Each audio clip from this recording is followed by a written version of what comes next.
قل لن يصيبنا إلا ما كتب الله لنا هو مولانا وعلى الله فليتوكل المؤمنون. وقال تعالى ما أصاب من مصيبة إلا بإذن الله ومن يؤمن بالله يهد قلبه والله بكل شيء عليم. صدق الله العظيم.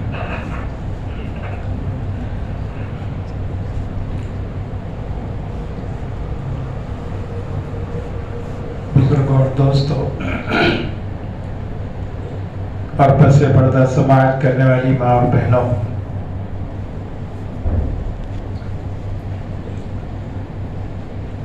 یہ بہت ہی خوشی کا موقع ہے کہ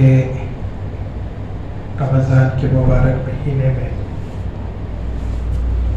قرآن مجید کی مکمل تلاوت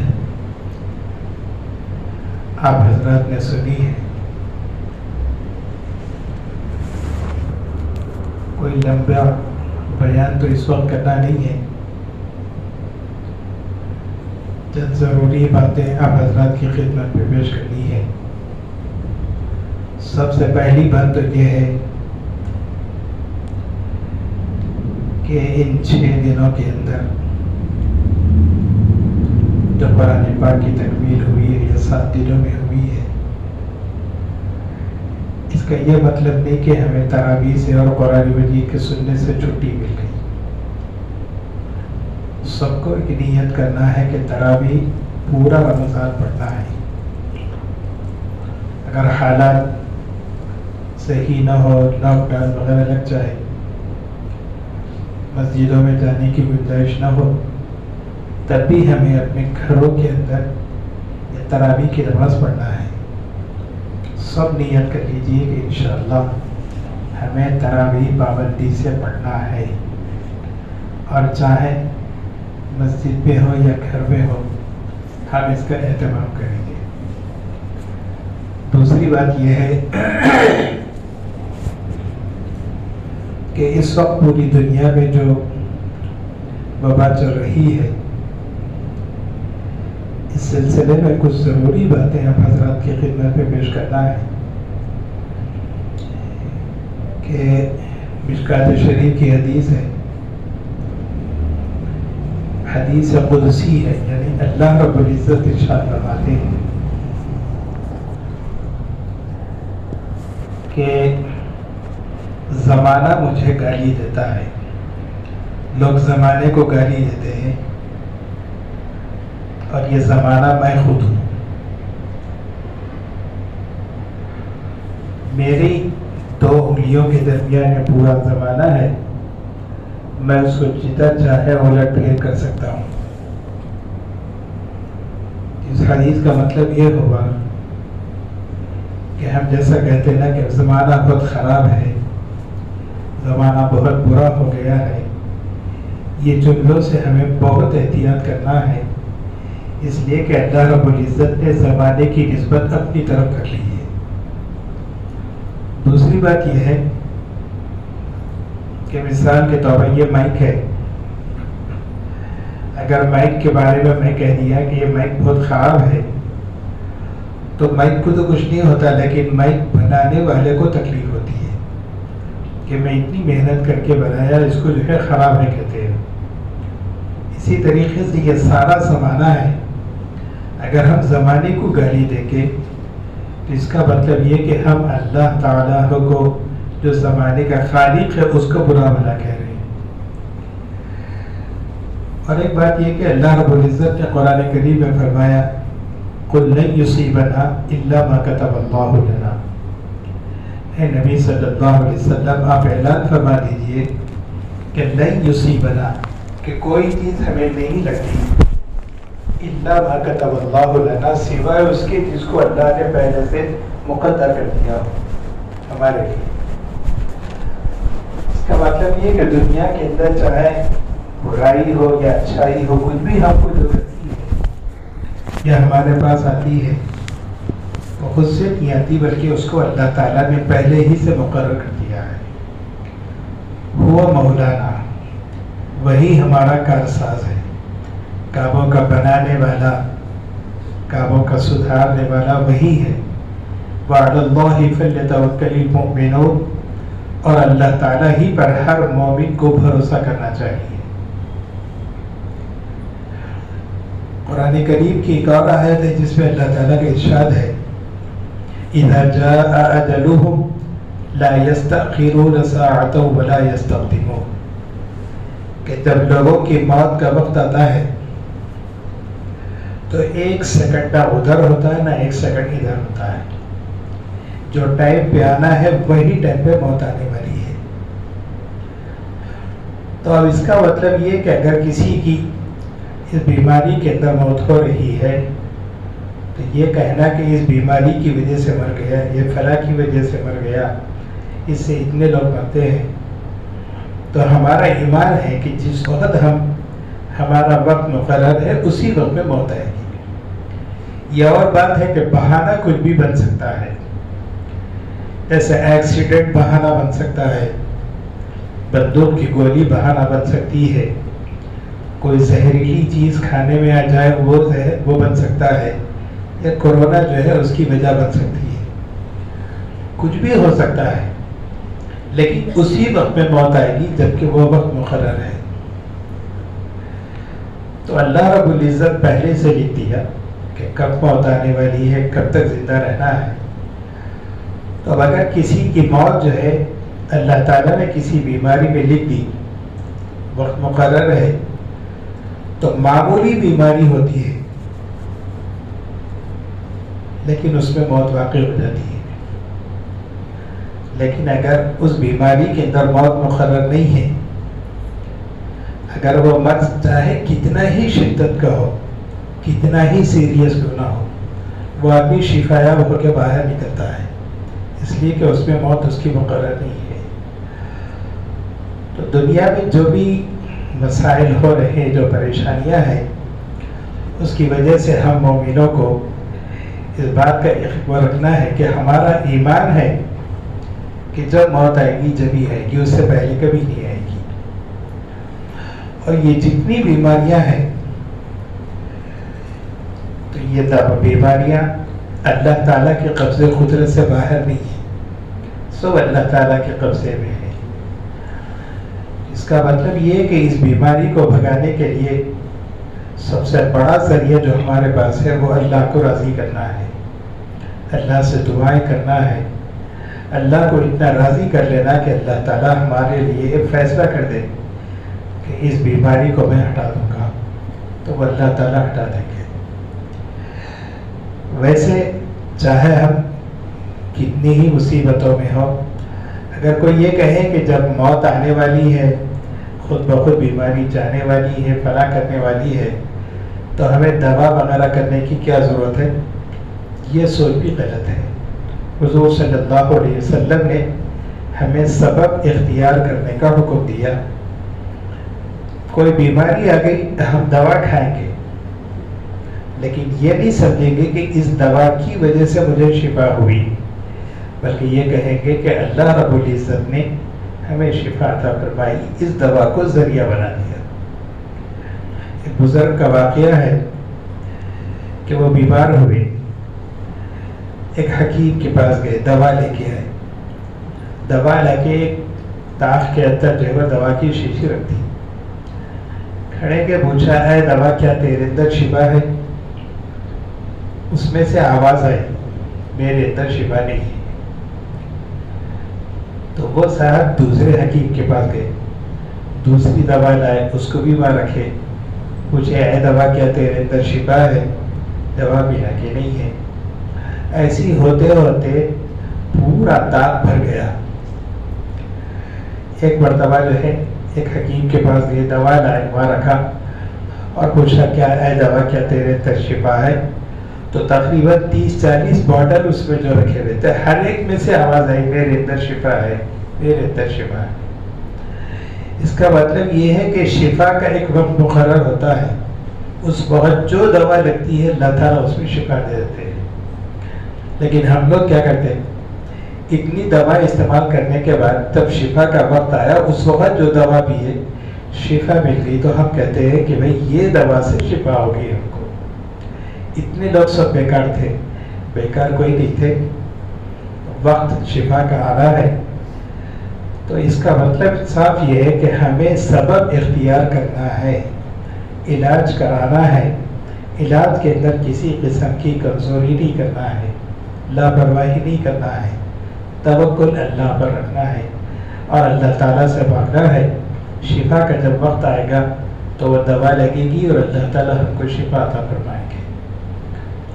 تو ہمارے لیے یہ مصیبتیں آئے کچھ بھی ہو، ہم کو گھبرانے کی ضرورت نہیں ہے، اس لیے کہ جو وقت مقرر ہے اس سے پہلے تو موت آنے والی نہیں ہے بالکل. اسی کے ساتھ ساتھ ہم لوگ جو ہے ایمان مفصل پڑھتے ہیں.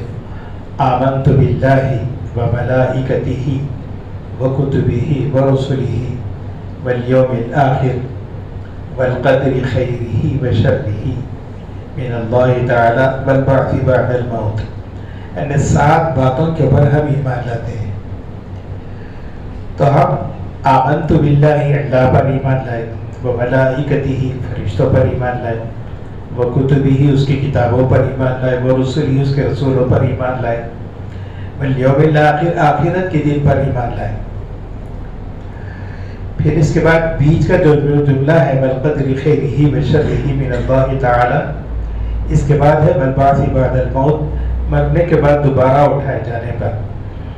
تو مطلب یہ کہ ہم لوگ 6 باتوں پر تو ایمان لاتے ہیں، یقین کر لیتے ہیں، لیکن والقدر خیرہ وشرہ من اللہ تعالی اس کا چھوٹا جملہ ہے. تقدیر کے اوپر ہمارا ایمان بہت کمزور ہے.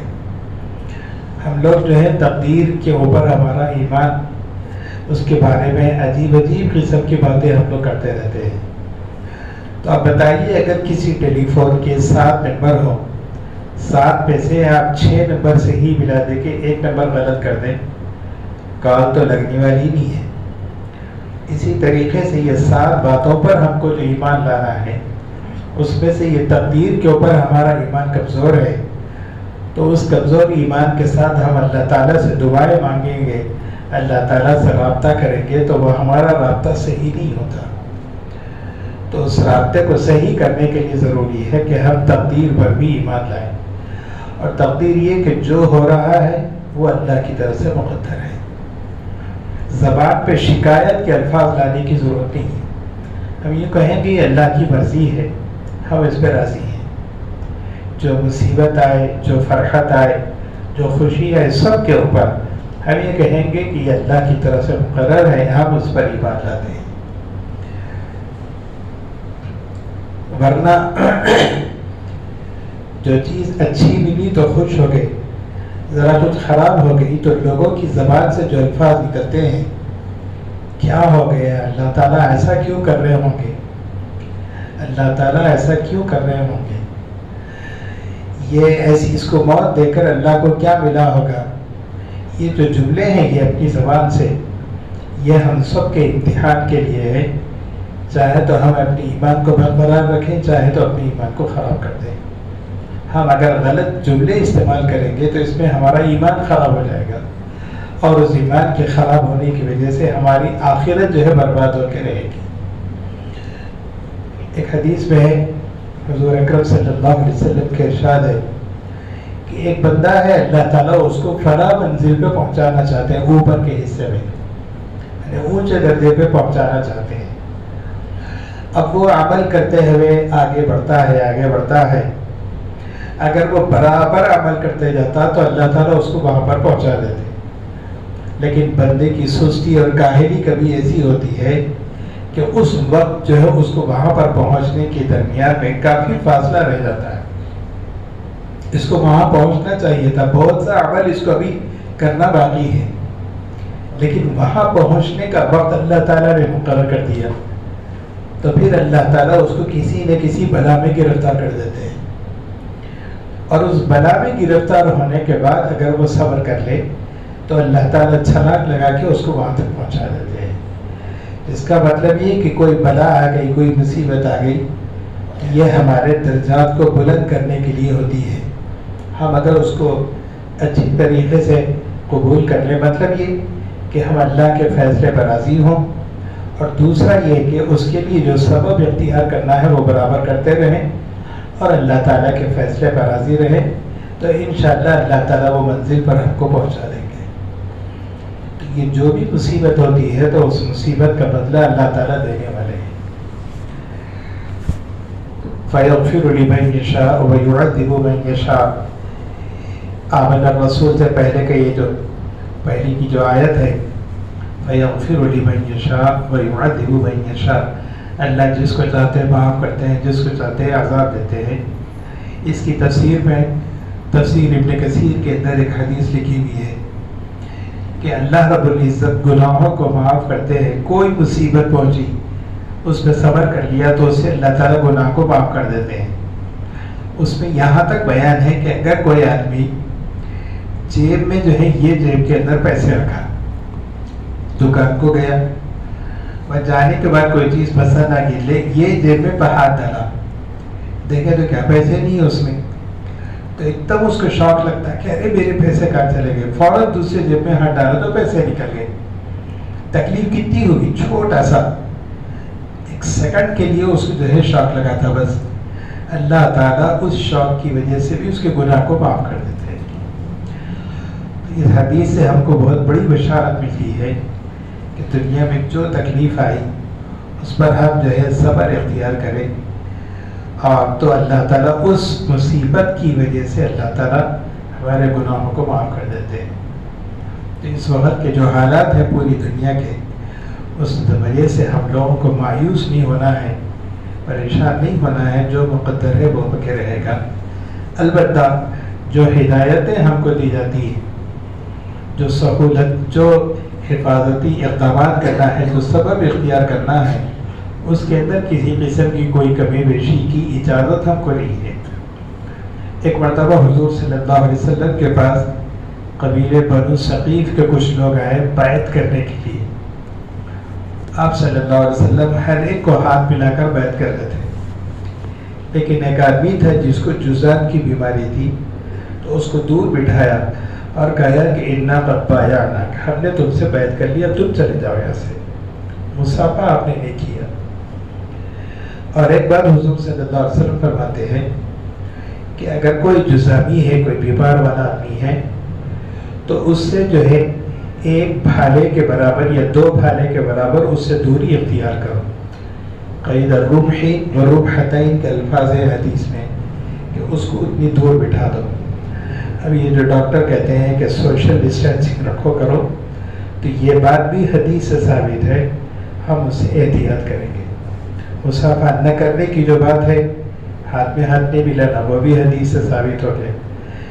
اسی طریقے سے جو بلائیں جہاں پر ہے، تعاون کی جو بلا ہوتی تھی اس زمانے میں، تو حضور صلی اللہ علیہ وسلم فرماتے تھے کہ جہاں پر تعاون کی بلا ہے، کوئی باہر نہ جائے اور وہاں کا آدمی کوئی باہر نہ جائے، نہ کوئی دوسرا باہر کا اندر جائے، نہ اندر کا کوئی آدمی باہر جائے۔ تو مطلب یہ کہ صحیح سالم آدمی جائے گا تو بلا میں گرفتار ہوگا، اور وہاں کا کوئی آدمی دوسری طرف جائے گا تو وہ بیماری پھیل بھی سکتی ہے۔ حضور صلی اللہ علیہ وسلم نے اس سے منع فرما دیا۔ تو آج ہم کو اگر ڈاکٹروں کی طرف سے یہ ہدایت اگر ملتی ہے کہ ہم غیر ضروری باہر نہ نکلیں، اس کا مطلب ہے کہ ہمیں اس کا لحاظ رکھنا ہے، غیر ضروری گھر سے باہر نہ نکلیں۔ اگر نکل رہے تو جو طریقہ اختیار کرنے کا ہمیں ہدایت دی جاتی ہے تو ہم اس کا پورا لحاظ رکھ کے باہر نکلیں۔ یہ بھی اسلام سے ثابت ہے، حضور صلی اللہ علیہ وسلم کی طرف سے ہمیں ہدایت ہے۔ ہم یہ نہ سمجھیں کچھ نہیں ہوتا، چلو ایسی چلے کے، تو یہ جو ہے لاپرواہی کرنے کی اسلام کے اندر کبھی تعلیم نہیں دی گئی۔ احتیاط پوری کرنا ہے، بھروسہ اللہ پہ رکھنا ہے۔ یاد رکھیے، احتیاط پوری کرنا ہے، توکل اللہ پہ کرنا ہے۔ کوئی آدمی سبب اختیار کر کے توکل کے اوپر چلنا چاہے، حضور صلی اللہ علیہ وسلم نے اس کو جو ہے پسند نہیں فرمایا۔ سبب اختیار کرو اور پھر اللہ تعالیٰ پر توکل کرو۔ اب یہ حالات جو بھی ہوں گے آگے، دعا تو ہم کو کرنا ہے کہ اللہ تعالیٰ ہم سب کی حفاظت فرمائے. رمضان کا مہینہ ہم سب کے لیے پورا استفادے کا موقع اللہ تعالیٰ عنایت فرمائے. لیکن اس کے باوجود اگر کوئی حالات آتے ہیں تو ہم کو پریشان ہونے کی ضرورت نہیں ہے. لیکن ہم اپنی عبادت کو مسجد میں جا کے نہیں کر رہے تھے، لیکن گھر میں کرنے سے تو کوئی منع نہیں کر رہے. لہذا گھر میں ہم کو اپنی تراویح پڑھنا ہے، ہمیں تلاوت کرنا ہے، ہمیں اللہ تعالیٰ کا جو ہے ذکر کرنا ہے، ہمیں اللہ تعالیٰ سے دعائیں جو ہے مانگتے رہنا ہے. اور خاص طور سے یہ جو آخری جو عشرہ رمضان کا آتا ہے، اس میں شب قدر آتی ہے. راتوں کے اندر سے کسی ایک رات کے اندر شب قدر اللہ تعالیٰ جو ہے رکھتے ہیں، تو وہ رات کی تلاش کرنے کا ہمیں حکم دیا گیا. التمسوا، حضور صلی اللہ علیہ وسلم فرماتے کہ تم تلاش کرو. تلاش کرو کا مطلب یہ کہ ہماری ذمہ داری ہے کہ ہم جو ہے پوری راتوں کے اندر عبادت کریں گے. تو اس کا مطلب یہ کہ کوئی نہ کوئی رات میں جو ہے شب قدر تو ضرور ہوتی ہے. شب قدر سے جو محروم ہوتا ہے وہ حقیقت میں محروم آدمی ہی محروم ہوتا ہے. لہذا ہم شب قدر سے ہرگز محروم نہ رہیں، اس لیے کہ اتنی بڑی نعمت ہے، اتنی بڑی نعمت ہے کہ اس سے ہمیں کبھی غفلت نہیں برتنا ہے. اگر دنیا کا کوئی معاملہ ہوتا تو شاید ہم ایک 10 دن کے لیے نہیں بلکہ ایک مہینہ 2 مہینے تک بھی ہم وہ چیز حاصل کرنے کے لیے کوشش کر لیتے. لیکن ہمیں صرف 10 دن کے لیے جو ہے محنت کرنا ہے اور شب قدر کی تلاش کرنا ہے. حالات اگر اچھے رہیں گے تو انشاءاللہ اسی جگہ پر آخری راتوں میں آخری عشرے میں پھر 3 پاروں کا نظم کرنے کا ارادہ ہے. تو آپ حضرات اس سے استفادہ کر سکتے ہیں، اس لیے کہ اس میں تراویح پڑھیں، قرآن کریم کی تلاوت سنتے رہیں، پڑھتے رہیں. تو شب قدر کے اندر تھوڑی بہت بھی عبادت جو ہوگی وہ 1000 مہینوں کی عبادت کا ثواب ملے گا. حالات اچھے رہیں گے تو انشاءاللہ اس کا بھی انتظام یہاں ہو سکتا ہے. اللہ تعالیٰ ہم سب کو اس ماہ مبارک سے پوری برکتیں حاصل کرنے کی توفیق عطا فرمائے. کیا ہے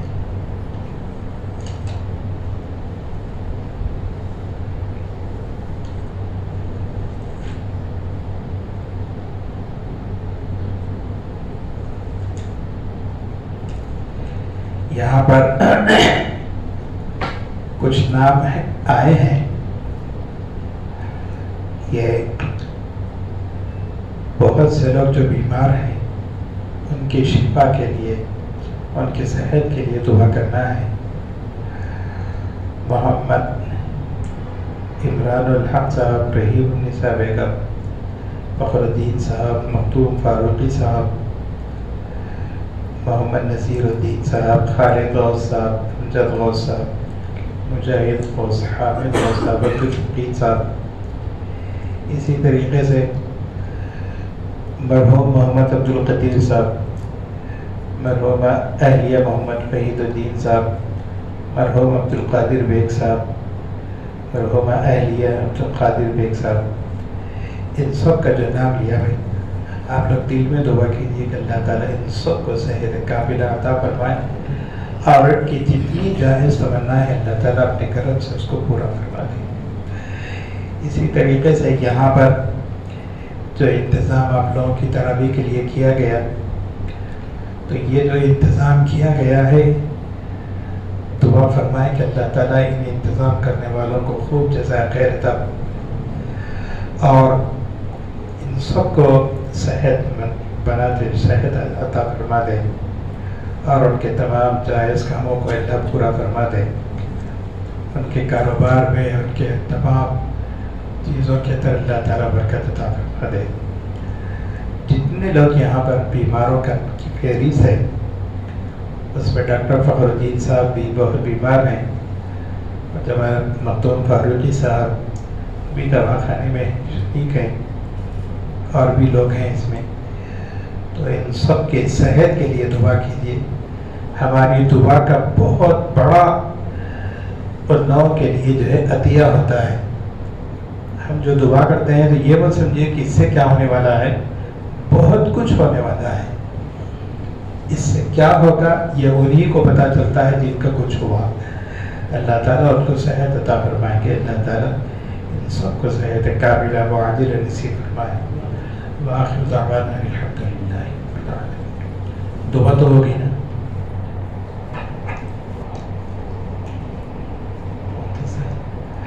اللهم صل على سيدنا ومولانا محمد وبارك وسلم. ربنا هب لنا من أزواجنا وذرياتنا قرة أعين واجعلنا للمتقين إماما. اللهم إنا نعوذ بك من جهد البلاء ودرك الشقاء وسوء القضاء وشماتة الأعداء. اللهم إنا نعوذ بك من الجزام والبرص والجنون ومن سيء الأسقام اللهم سلمنا لرمضان وسلمه لنا وتسلمه منا متقبلا يا أرحم الراحمين يا ذا الجلال والإكرام. اے اللہ ہم سب کو یہاں پر ہمارے جمع ہونے کو قبول فرما. ہم سب کو صحت کاملہ عاجلہ نصیب فرما. اے اللہ بلاؤں سے وباؤں سے ہم سب کی حفاظت فرما. اے اللہ ہمیں صحت مندی عطا فرما. جو بیمار دواخانوں میں پڑے ہیں اے اللہ ان سب کو صحت کاملہ عطا فرما. اے اللہ رمضان کی دعا، تراویح کی دعا اور قرآن مجید کے اختتام کے وقت کی دعا، آدھے رات کے وقت کی دعا، اے اللہ ان تمام دعاؤں کو آپ قبول فرماتے ہیں. اے اللہ ہر بیمار کو شفا عطا فرما. اے اللہ اس کرونا کی بیماری کو ختم فرما کر صحت کاملہ و عاجلہ عطا فرما. اے اللہ ہمارے ملک کے اندر جتنے اسلام دشمن طاقتیں محنت کر رہی ہیں اے اللہ تو ان کو یا تو ہدایت عطا فرما. اے اللہ اگر ان کے مقدر میں ہدایت نہ ہو تو پھر اے اللہ ان کو نیست و نابود فرما دے. اے اللہ ان بلاؤں کے لوگوں کو گرفتار فرما دے. اے اللہ اسلام کا بول بالا فرما دے. اے اللہ اسلام کا بول بالا فرما. جو لوگ رسول اللہ صلی اللہ علیہ وسلم کی شان میں گستاخی کر رہے ہیں اے اللہ ان کو ان کے کیف و کردار تک پہنچا دے. اے اللہ اسلام کی حفاظت فرما، مسلمانوں کی حفاظت فرما. اے اللہ ہم سب کو اپنے دین کی حفاظت کے لیے قبول فرما لے. اے اللہ اسلام کی حفاظت، اسلام کی اشاعت ان سب کے لیے اللہ ہم سب کو قبول فرما لے. اے اللہ جو کچھ مانگا گیا ہے وہ بھی عطا فرما، جو مانگنے سے رہ گیا ہے اللہ اپنے کرم سے وہ بھی عطا فرما. اللہم انا نسألک من کل خیر ما سألک منہ نبیک و حبیبک سیدنا محمد صلی اللہ علیہ وسلم ونعوذ بک من کل شر ما استعاذک منہ نبیک و حبیبک سیدنا محمد صلی اللہ علیہ وسلم. انت المستعان وعليك التكلان ولا حول ولا قوة إلا بالله العلي العظيم. سبحان ربك رب العزة عما يصفون وسلام على المرسلين والحمد